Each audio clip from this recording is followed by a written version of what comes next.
Can you feel it, honey? Can you feel it, honey? Now you're way past that. All that bad, bad, bad, bad, bad, bad, bad. So bad, bad, bad, bad, bad. Welcome, my fellow Serolians. Today I'm in Covent Garden, one of my favorite parts of London, Covent Garden.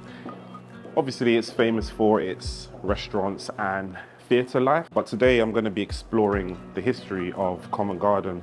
Here I'm walking through New's Yard alleyway, coming into the courtyard. Yeah, it's known for its bright coloured buildings, which of course is always good for the gram. It's also famous for New Yard Remedies, which is a global brand renowned for natural beauty and health products.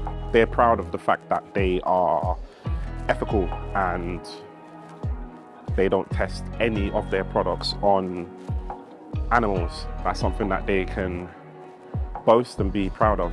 But this area used to be a defunct area that was going to actually be completely leveled out. It just so happened that Nicholas Saunders, who was an entrepreneur of his time, he bought one of these spaces on a dirt cheap, and he transformed it into a hub for wholesale goods, and it was so successful. And then through that came New Yard Remedies, New Yard Bakeries, and the rest is history. As you can see now, this place is quite vibrant with lots of small local businesses doing their thing. Obviously, we have 26 Grains in the background. Just did a review for that place, and if you want to check it out, be sure to subscribe to the channel, and you'll see it in the coming weeks. This is supposed to be kind of like an open secret. It's a hidden gem, but then it's not, because a lot of people know about this place. But then again, a lot of people don't know about this place. So, see, behind me is the New Yard Remedies. So this was I believe this was the first New Yard Remedies store ever opened, hence why it took the name of this courtyard, New's Yard.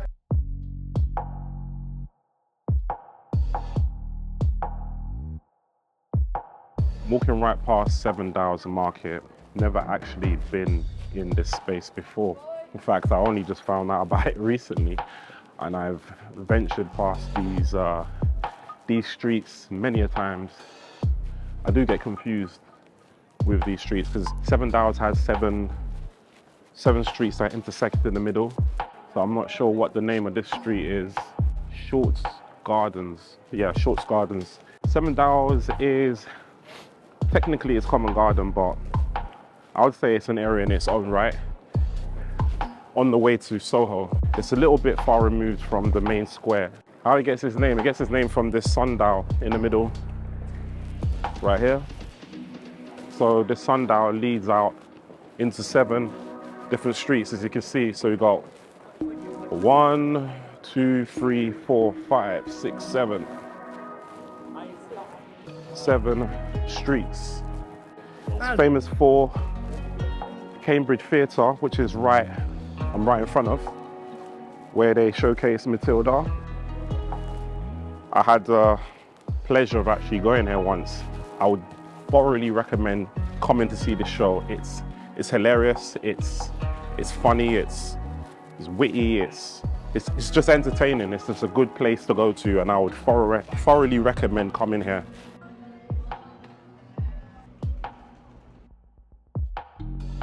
Here we are at Conduit Court, aka the Infinity Chamber, known for making some Instagrammable photos. Right now, they don't really have any kind of interesting lights. It's just white lights, but throughout the year, this does change. So right. Didn't need it, now you didn't need it. Didn't even feel it. Told me like 100 times out loud. Making me proud. 7 days a week. Right now, I'm walking through Cecil Court, which is a bit of an oddball because it's a pedestrianised street that's full of antique stores, bookstores, something that is in the 21st century quite rare to find. You can see as I'm walking through, it it just has a very old feel. And it's one of the few parts of London that still has the original gas lamps. There is one behind me. Not sure you can see in the distance. And there's one right in front of me as well. So these gas lamps are actually a very rare sight in London in 2023. It's quite amazing that so many of these type of stores are still running today. A lot of record stores, a lot of bookstores have been struggling since the digital age. This space has really kept to its true essence, and it has barely changed since the 17th century apparently. Although right at the end we do have Gordon Ramsay's street burger, which seems to be getting more and more popular. I'm seeing more and more of this store popping up. But apart from the street burger and Chipotle, which is at the other end, this street is literally just bookstores, antique stores, record stores. Nowhere else have I seen in London where you would find so many of these type of stores all bundled together, and they're all independent and they're still thriving. Well, I wouldn't say they're thriving, but they're not closed for business, so they're obviously doing something right.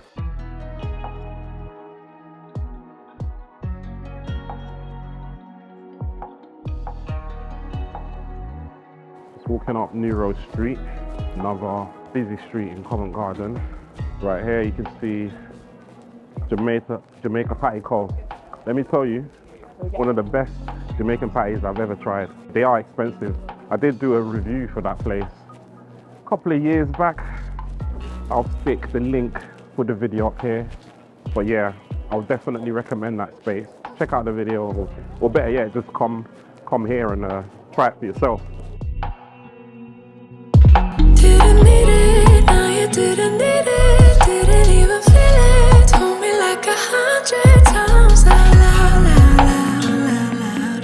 Making me proud, proud, proud, proud, proud. 7 days a week, 7 days a week. You've been ill for too long. As you can see behind me, we have Apple Covent Garden, also known as the Square or the Piazza. It's the main part of Covent Garden. It's the main hub. It's the iconic spot in Covent Garden, and you will find lots of street performers doing magic tricks, dancing. What I wanted to mention was that this building here, this building originally was a wholesale market for fruit, and it got so successful, expanded and expanded. And this upper deck here, that was built in the 18th century by the Duke, and it cost £4,000 sterling at the time.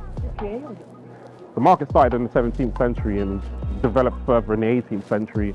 And due to limited space, it was wreaking havoc around this area. There was a lot of traffic congestion, so they decided that they had to move to a new site, which is in 9 Elms, Battersea, and it's called New Covent Garden. It is the largest wholesale for fruit, veg and flowers.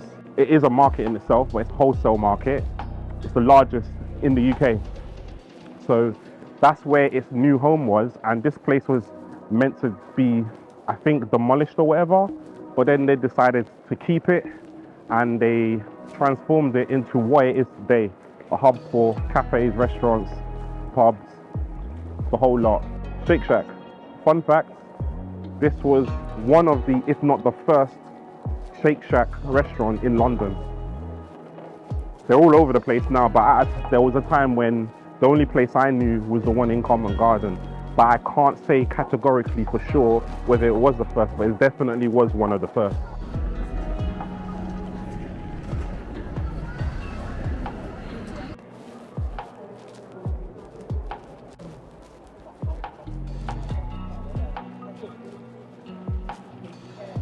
I think this is part of the courtyard for the St. Paul's Church, Covent Garden.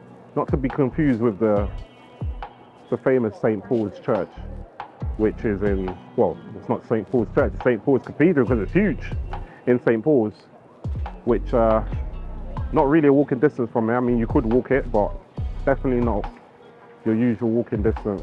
So this is St. Paul's Church, Covent Garden, also known as the Actors Church. And the reason why it's known as the Actors Church, what you need to understand is that there still is now and was then a strong theatre community in Covent Garden. There are so many theatres in Covent Garden. There's over 20 actually. I don't know the total number, but there's definitely more than 20. And at the time, a lot of the actors from the theatre used to come to this church right here.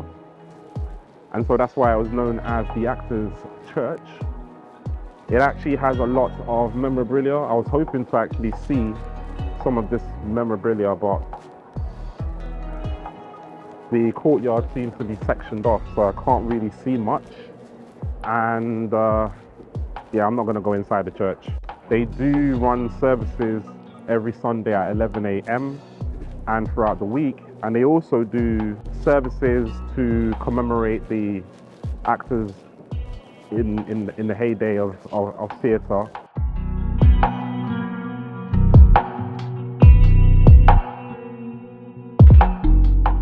And now I'm walking down Henrietta Street.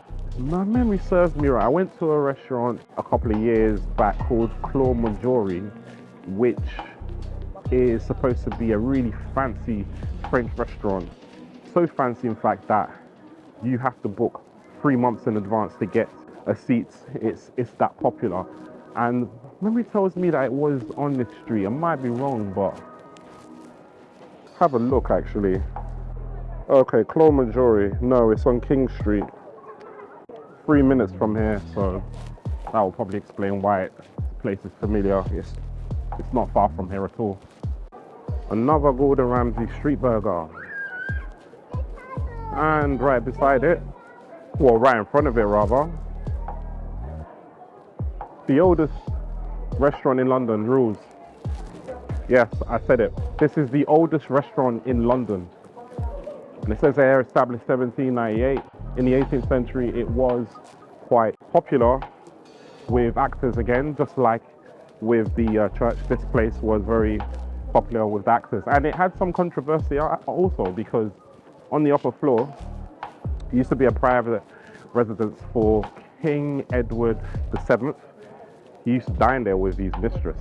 They've converted it into a cocktail bar, and it's supposed to be one of the best cocktail bars in London. Maybe one day I'll check it out, but I must move on. So I am walking up Carting Lane, which used to be dubbed Farting Lane. Victoria, England saw the first modern sewage system, and with that became a concern for methane gas building up underground. To circumvent that, what they did was they used to drill holes to allow the methane gas to escape. And with that came obnoxious smells. It was really bad, especially in areas like this that were hilly. They used to be very notorious for the smells.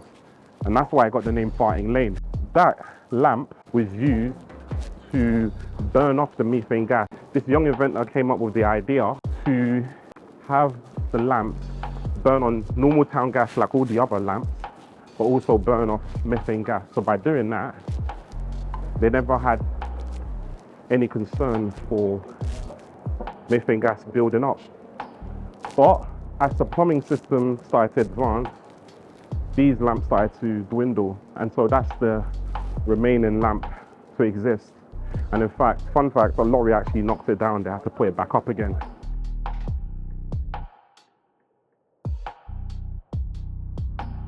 London Transport Museum, that's the entrance right here. And it serves as a space to commemorate a lot of the history behind London Transport. It is a museum, and contrary to most of the museums in London, it's not free. Most of the museums in London are free, although they do have paid exhibitions. But this particular one, you can't get in without actually paying. I haven't actually been before, but what I do know is that standard ticket prices at this time of recording is £21, and that gives you an annual pass. So once you buy a ticket there, you're able to go as many times as you want for up to, yeah, 12 months. Behind me, Theatre Royal Drury Lane, the oldest theatre in London. Currently the home for Frozen. I was there, I think before the pandemic, and at the time they were doing Aladdin.